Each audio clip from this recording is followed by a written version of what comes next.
ஈழத்தமிழர் அரசியலமைப்பு பொதுக்கூட்டம் யாழில். சாலேயின் கணனிக்குள் மறைந்துள்ள மர்மம் என்ன? உண்மையில் அம்பலப்படுத்திய ஆளும் தரப்பு. சுரேஷ் சாலே தொடர்பில் சிக்கிய முக்கிய ஆதாரங்கள். பெரும் கலக்கத்தில் மகிந்தவின் நெருங்கிய சகாக்கள். சீமானை சந்தித்து கலந்துரையாடிய MP ஸ்ரீதரன். எரிபொருள் விலை குறைப்பு இல்லை. இலங்கை பெட்ரோலிய கூட்டுத்தாபனத்தின் அதிரடி அறிவிப்பு. கோட்டாபாய ராஜபக்ஷ சாடி அபேசேகர விவகாரம் அலிசப்ரி தெரிவித்த பொய்யான கருத்து. இந்த அரசை விரைவில் வீட்டுக்கு அனுப்புவோம். எதிரணி MP தயாஸ்ரீ சபதம்.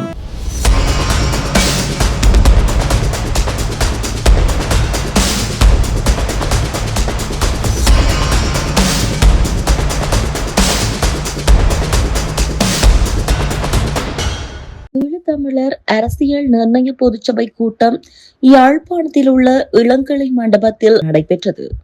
தமிழ் தேசிய மக்கள் முன்னணியின் தலைவரும் நாடாளுமன்ற உறுப்பினருமான கஜேந்திரகுமார் பொன்னம்பலம், அக்கட்சியின் செயலாளர் சே கஜேந்திரன், சட்டத்தரணிகளான கலாநிதி குமாரவடிவேல், குருபரன், கனகரத்னம், சுகாஷ், தமிழ் தேசிய கட்சியின் தலைவர் என் ஸ்ரீகாந்தா, தமிழ் தேசிய பசுமை இயக்கத்தின் தலைவர் பொன்னுத்துரை ஐங்கர நேசன், சமய தலைவர்கள், பொது அமைப்புகளின் பிரதிநிதிகள் என பலரும் கலந்து கொண்டிருந்தனர்.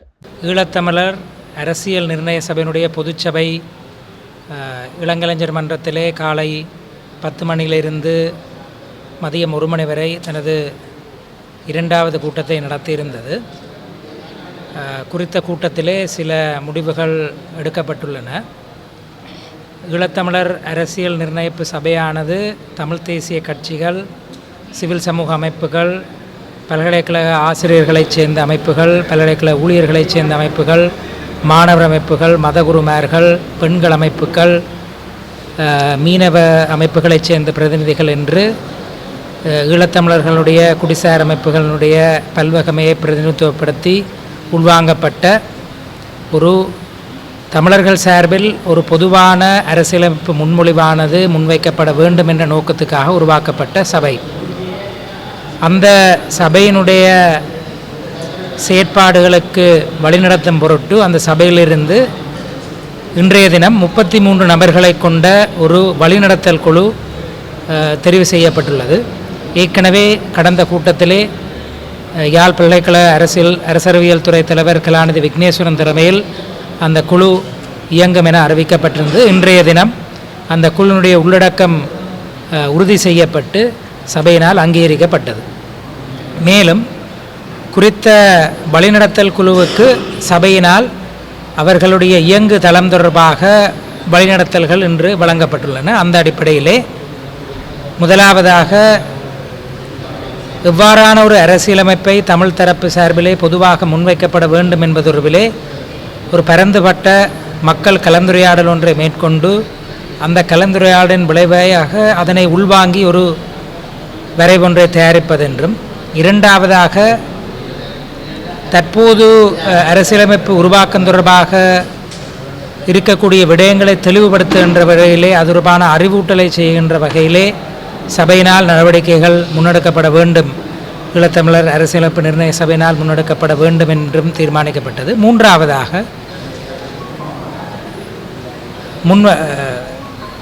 தற்போதைய அரசாங்கத்தினால் புதிய அரசியலமைப்பு உருவாக்கம் தொடர்பான செயல்முறை ஒன்று ஆரம்பிக்கின்ற பட்சத்திலே தமிழ் மக்கள் சார்பில் முன்வைக்கப்பட வேண்டிய முன்மொழிவு தொடர்பிலே ஒரு நகலை தயாரிப்பதற்காக அந்த நகலை தயாரிக்கின்ற ஒரு குழு ஒன்று அமைக்கப்பட்டு அது தன்னுடைய வேலைகளை செய்ய வேண்டும் என்பது. இந்த 3 வேலை திட்டங்களும் 3 தூண்களாக இந்த சபையினுடைய ஈழத்தமிழர் அரசியலமைப்பு நிர்ணய சபையினுடைய தூண்களாக செயற்படும் என்றும் அதுக்கான வேலை திட்டத்தை இந்த வழிநடத்தல் குழு அடுத்த 2 வார காலப்பகுதிக்குள் உருவாக்கி சபைக்கு முன்னளிக்க வேண்டும் எனவும் இன்று தீர்மானிக்கப்பட்டிருக்கின்றது. அந்த வகையிலே உலகளாவிய ரீதியிலே அரசியலமைப்பு உருவாக்கம் தொடர்பாக நிலவுகின்ற பெஸ்ட் ப்ராக்டிசஸ், சிறந்த செயல்முறைகளை உள்வாங்கி அதன் அடிப்படையிலும் தமிழர் தரப்பால் முன்வைக்கப்படுகின்ற அரசியலமைப்பு யோசனையானது ஒரு திறந்த, எல்லோரையும் உள்வாங்கிய, அனைத்து தரப்பினருடைய உள்ளீட்டையும் வாங்கிய ஒரு செயல்முறையாக உருவாக்கம் பெற வேண்டும் என்ற நோக்கிலே இன்றைய தினம் தீர்மானங்கள் மேற்கொள்ளப்பட்டுள்ளன. உங்களுக்கு தெரியும், ஏற்கனவே தமிழ் மக்கள் பேரவையாலும் இதே போன்ற ஒரு செயல்முறையானது 2016-17 காலப்பகுதியிலே செயற்பட்டிருந்தது. அதன் அடியொற்றி அதனையும் விட இன்னும் ஒரு விரிவான ஒரு செயல்முறை கூடாக அனைவருடைய பங்குபற்றலை உறுதிப்படுத்துகின்ற செயல்முறையாக இந்த செயல்முறை அமையும் என தீர்மானிக்கப்பட்டுள்ளது. அந்த வகையிலே இன்றைய தினம் இந்த தீர்மானங்கள் மேற்கொள்ளப்பட்டுள்ளன. மேலும் தமிழ் சட்டத்திறனிகள் பேரவையினால் தமிழ் அரசியல் கட்சிகளை ஒருங்கிணைத்து எடுக்கின்ற முயற்சிகளுக்கு உறுதுணையாக இருப்பதென்றும், அது சரியான பாதையில் பிரயாணிக்கின்ற இடத்து அதற்கு தேவையான ஒத்துழைப்பை வழங்குவதென்றும், இந்த செயல்முறையில் தமிழ் சட்டத்திறனிகள் பேரவையும் தன்னுடைய பங்களிப்பை நல்க வேண்டும் எனவும் அவர்களை கோருவதென்ற தீர்மானத்தையும் நாங்கள் எடுத்திருக்கின்றோம். இது தொடர்பாக நாங்கள் ஒரு கடிதத்தை அவர்களுக்கு வரைய உள்ளோம். அந்த வகையிலே தமிழ் தரப்பிலிருந்து எடுக்கப்படுகின்ற செயல்முறைகளானவை ஒரு இலக்கை நோக்கியதாக, தமிழ் மக்களுடைய தேசிய நிலைப்பாட்டை, தமிழ் மக்களுடைய சுயநிர்ணயத்தை, தமிழுடைய இறைமையின் வழியான ஒரு சுயநிர்ணய உரிமையை உறுதிப்படுத்தக்கூடிய வகையில் எடுக்கப்படுகின்ற முன்னெடுப்புகளுக்கு ஒரு ஒருங்கிணைவாக அதனை சரிவர ஒன்று கூணர்கின்ற ஒரு முயற்சியாக இந்த ஈழத்தமிழர் அரசியலமைப்பு நிர்ணய சபை செயற்படும். இந்த செயற்பாட்டில் அனைவருடைய ஒத்துழைப்பும் அனைவருடைய பங்களிப்பையும் நாங்கள் வேண்டி நிற்கிறோம். நன்றி.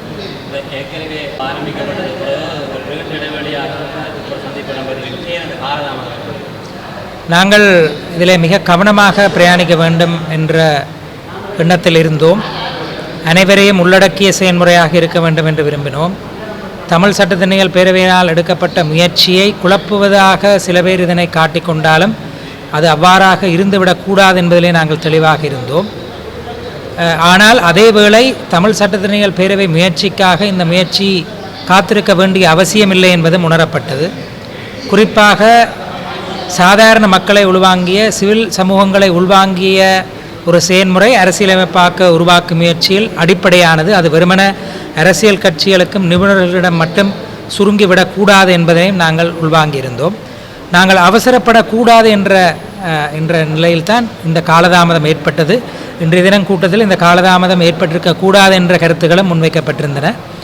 அந்த வகையிலே நாங்கள் இனிவரும் செயற்பாடுகள் அனைவரையும் உள்வாங்கியதாக இருக்கும் என்பதோடு, இந்த செயல்முறையானது அரசால் எடுக்கப்படுகின்ற முயற்சிகளுக்கு பதில் சொல்லக்கூடிய வகையிலே வேகமாக செயற்பட்டு அதற்குரிய துலங்களை காட்டும் எனவும் நாங்கள் இந்த இடத்திலே தீர்மானித்திருக்கிறோம்.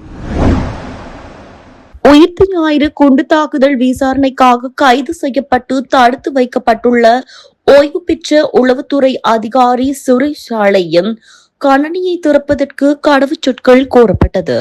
இதை அடுத்து இந்த கணனியை திறந்தால் இலங்கையில் நிலவிய யுத்த நிலைமை குறித்து தகவல்கள் முழு உலகிற்கும் அம்பலமாகிவிடும் என்று முன்னாள் அமைச்சர் தயாஸ்ரீ ஜெயசேகர அண்மையில் தெரிவித்திருந்தார். இதன் மூலம் இந்த நாட்டின் உளவுத்துறை தகவல்களும் யுத்த நிலைமை குறித்த தகவல்களும் சமூகத்திற்கு அம்பலமாகிவிடும் என்று கூறிய அவர் இதனை மீண்டும் மீண்டும் வலியுறுத்தியும் கூறினார். இந்த நிலையில் அண்மையில் கூட்டம் ஒன்றில் கலந்து கொண்ட ஆளுங்கட்சி நாடாளுமன்ற உறுப்பினர் குழுவினரின் சாலையின் கடந்த கால பின்னணியை வெளிப்படுத்தினர். போர் நிலவிய 2006 தொடக்கம் 2009 காலப்பகுதிகளில் சாலே பிரான்சில் தங்கியிருந்தார். 2012 ஆண்டிலேயே அவர் இராணுவ உளவுத்துறை பணியாளராக நியமிக்கப்பட்டார். பின்னர் 2019 ஆண்டில் முன்னாள் ஜனாதிபதி கோட்டாபாய ராஜபக்ஷ சாலையை அரச உளவு சேவையின் பணிப்பாளராக நியமித்தார். இலங்கை வரலாற்றில் போலீஸ் அதிகாரி அல்லாத ஒரு இராணுவ அதிகாரி இந்த பதவிக்கு நியமிக்கப்பட்ட முதலாவது சந்தர்ப்பம் இதுவாகும். கோட்டாபாயவுக்கு மிகவும் நெருக்கமாக இருந்த ஒரு அதிகாரிதான் சாலே என நாடாளுமன்ற உறுப்பினர் ஒருவர் குறிப்பிட்டார். நாட்டின் தேசிய பாதுகாப்புடன் தொடர்புடைய தகவல்கள் ஓய்வு பெற்ற உளவுத்துறை அதிகாரி ஒருவரின் தனிப்பட்ட கணனியில் இருக்குமானால் நாட்டின் தேசிய பாதுகாப்பிற்கு அதைவிட பெரிய ஆபத்து வேறு ஏதும் இருக்க முடியுமா என ஆளுங்கட்சியின் அமைச்சர் ஒருவர் பலத்த குரலில் கேள்வி எழுப்பியிருந்தமை குறிப்பிடத்தக்கது. உயிர்த்த ஞாயிறு குண்டு தாக்குதல்கள் தொடர்பான விசாரணைகள் தற்போது சிறந்த முறையில் முன்னெடுக்கப்பட்டு வருவதை தொடர்ந்து படுகொலையாளிகள் கலக்கமடைந்துள்ளனர். சுரேஷ் சாலே தீவிர விசாரணைகள் மற்றும் உறுதிப்படுத்தப்பட்ட சாட்சியங்களை தொடர்ந்தே கைது செய்யப்பட்டுள்ளார். சிறை செல்ல வேண்டிய தரப்பினர் அரசாங்கத்திற்கு எதிராக ஒன்றிணைந்து அரசியல் கூட்டமைத்துள்ளார்கள். மகிந்தவின் சகாக்கள் இவற்றில் கலக்கமடைவது ஒன்றும் ஆச்சரியத்துக்குரிய விடயமல்ல. 2024 ஆண்டு ஆட்சி மாற்றம் ஏற்பட்டதில் இருந்து ரணில், சஜித் மற்றும் ராஜபக்ஷக்கள் இணைந்து அரசாங்கத்துக்கு எதிராக சூழ்ச்சி செய்கிறார்கள். இதுவரை காலமும் இந்த 3 தரப்பினரும் தான் ஆட்சி செய்தார்கள். மகிந்த ஆட்சிக்கு வந்தார். ரணில் விக்ரமசிங்கவின் காலத்துக்கு ஊழல்வாதிகளை பாதுகாப்பார். இதுவரை காலமும் இது இடம்பெற்றது. இதன் காரணமாகவே ஜனாதிபதி அனுரகுமார திசாநாயக்க ஆட்சிக்கு வந்ததை இவர்கள் வெறுப்புடன் பார்க்கிறார்கள். சிறை செல்ல வேண்டிய தரப்பினர் அரசாங்கத்துக்கு எதிராக ஒன்றிணைந்து அரசியல் கூட்டமைத்து சுரேஷ் சாலே கைது செய்யப்பட்டதை தற்போது பிரதான அரசியல் பிரசாரமாக பயன்படுத்தி வருகின்றனர். தீவிர விசாரணைகள் மற்றும் உறுதிப்படுத்தப்பட்ட சாட்சியங்களை தொடர்ந்தே சுரேஷ் சாலே கைது செய்யப்பட்டுள்ளார். உயிர்த்த ஞாயிறு குண்டு தாக்குதல்கள் தொடர்பான விசாரணைகள் தற்போது சிறந்த முறையில் முன்னெடுக்கப்பட்டு வருவதை தொடர்ந்து படுகொலையில் கலக்கமடைந்த போது போலியான குற்றச்சாட்டுகளை முன்வைப்பதாகவும் குறிப்பிட்டுள்ளார்கள். கடற்படையின் முன்னாள் தளபதியும் கடற்படையின் அட்மிரலுமான வசந்த கர்ணகொட உடல்நல குறைபாடு காரணமாக இன்று லஞ்ச ஆணைக்குழுவின் முன் முன்னிலையாக முடியவில்லை என தெரிவித்துள்ளார். தகுதிகளில் திருத்தங்களை மேற்கொண்டு யோஷித ராஜபக்ஷ எவ்வாறு இலங்கை கடற்படையில் நிறைவேற்று அதிகாரியாக இணைத்துக் கொள்ளப்பட்டார் என்பது குறித்தும், பொது நிதியை தவறாக பயன்படுத்தி பிரித்தானிய ரோயல் கடற்படை கல்லூரியில் அவர் எவ்வாறு பயிற்சி பெற்றார் என்பது குறித்தும் நடத்தப்படும் விசாரணைக்கு வாக்குமூலம் வழங்குவதற்காகவே ஆணைக்குழுவினால் கர்ணகொட அழைக்கப்பட்டிருந்தார். இதற்கு முன்னதாகவும் வசந்த கர்ணகொட ஜூன் 11 லஞ்ச ஆணைக்குழுவின் முன்னிலையாகுமாறு அழைப்பாணை விடுக்கப்பட்டிருந்தது. எனினும் லஞ்ச ஊழல் ஒழிப்பு ஆணைக்குழுவினால் அழைப்பாணை விடுக்கப்பட்டிருந்த போதிலும் தனக்கு அதற்கான கடிதம் கிடைக்கவில்லை என கூறி அவர் அன்றைய தினம் முன்னிலையாக மறுத்திருந்தார். இந்த சம்பவம் தொடர்பாக கடந்த ஜூன் 17 கைது செய்யப்பட்ட யோஷித ராஜபக்ஷ நீதிமன்றத்தில் முன்படுத்தப்பட்ட பின்னர் தலா 5 மில்லியன் ரூபாய் பெறுமதியான 3 தனிநபர் பிணைகளில் செல்ல அனுமதிக்கப்பட்டிருந்தமை குறிப்பிடத்தக்கது. இலங்கை தமிழரசு கட்சியின் நாடாளுமன்ற உறுப்பினர் சிவஞானம் ஸ்ரீதரன், நாம் தமிழர் கட்சியின் தலைமை ஒருங்கிணைப்பாளர் செந்தமிழன் சீமான் அவர்களை அவரது இல்லத்தில் சந்தித்து கலந்துரையாடினார். உறவுமுறை மற்றும் நட்புறவு அடிப்படையில் இடம்பெற்ற இந்த சந்திப்பின் போது பரஸ்பர அக்கறை கொண்ட பல்வேறு விடயங்கள் தொடர்பாக இருவரும் கருத்துக்களை பகிர்ந்து கொண்டதாக தெரிவிக்கப்படுகிறது. குறித்த சந்திப்பு சுமூகமான சூழலில் இடம்பெற்றுள்ளதுடன் இருதரப்பினருக்கும் இடையிலான உறவுகளை மேலும் வலுப்படுத்தும் வகையில் அமைந்ததாகவும் அறியப்படுகிறது. இலங்கையில் எதிர்வரும் ஜூலை மாதம் எரிபொருள் விலை குறைப்பை எதிர்பார்க்க முடியாது என இலங்கை பெட்ரோலிய கூட்டுத்தாபனம் தெரிவித்துள்ளது. உலக சந்தையில் மசகு எண்ணெய் விலையில் ஸ்திரத்தன்மை இல்லை என்பதை சுட்டிக்காட்டி இந்த அறிவிப்பினை இலங்கை பெட்ரோலிய கூட்டுத்தாபனம் வெளியிட்டுள்ளது. அதேவேளை மத்திய கிழக்கு போரின் போது அதிக விலைக்கு இறக்குமதி செய்யப்பட்ட எரிபொருள் இன்னும் நாட்டில் விநியோகிக்கப்பட்டு வருவதாக பிரதி அமைச்சரும் ருவன் செனரத்தும் கூறியுள்ளார். எனவே இந்த நேரத்தை எரிபொருள் விலையை குறைக்க இயலாது என்று பிரதியமைச்சர் குறிப்பிட்டுள்ளார். மேலும் எதிர்காலத்தில் குறைந்த விலையில் இறக்குமதி செய்யப்படும் எரிபொருள்களுக்கு மானியம் வழங்க நடவடிக்கை எடுக்கப்படும் என்றும் பிரதி அமைச்சர் தெரிவித்துள்ளார். கோட்டாபாய ராஜபக்ஷ ஜனாதிபதியான உடனேயே ஷானி அபேசேகரவை குற்றப்புலனாய்வு திணைக்களத்திலிருந்து நீக்கியமை தொடர்பில் முன்னாள் அமைச்சர் அலி சப்ரி தொலைக்காட்சி சேவையொன்றில் தெரிவித்த கருத்து பொய்யானது என தெரிவிக்கப்படுகிறது. விசாரணை அரசியல் மயமாக்கப்பட்டதன் விளைவாகவே அவர் நீக்கப்பட்டிருக்கலாம் என்று சப்ரி குறிப்பிட்டிருந்தார். ஆனால் ஷானி அபேசேகரவை நீக்கியதற்கான காரணத்தை கோட்டாபாய ராஜபக்ஷ ஒரு சந்தர்ப்பத்தில் இவ்வாறு குறிப்பிட்டிருக்கின்றார். அதாவது, உயர் நீதிமன்றத்தில் விசாரணையில் இருந்த குற்றவியல் வழக்கு ஒன்றில் செல்வாக்கு செலுத்துவதற்காக ஷானி அரசியல்வாதி ஒருவருடன் இணைந்து சதி செய்தமை தொலைபேசி குரல் பதிவுகள் மூலம் வெளிவந்துள்ளது. இவ்வாறானதொரு பின்னணியில் எந்த ஒரு அரசாங்கத்தினாலும் எந்த ஒரு சூழ்நிலையிலும் குற்றப்புலனாய்வு திணைக்களத்தின் பொறுப்பு வாய்ந்த பதவியொன்றில் இவரை தொடர்ந்து வைத்திருக்க முடியாது. அதாவது, இந்த குரல் பதிவுகள் காரணமாகவே ஷானி அபேசேகர நீக்கப்பட்டார் என்றும் வேறு எந்த காரணமும் இல்லை என்றும் தான் கோட்டாபாய ராஜபக்ஷ கூறுகிறார்.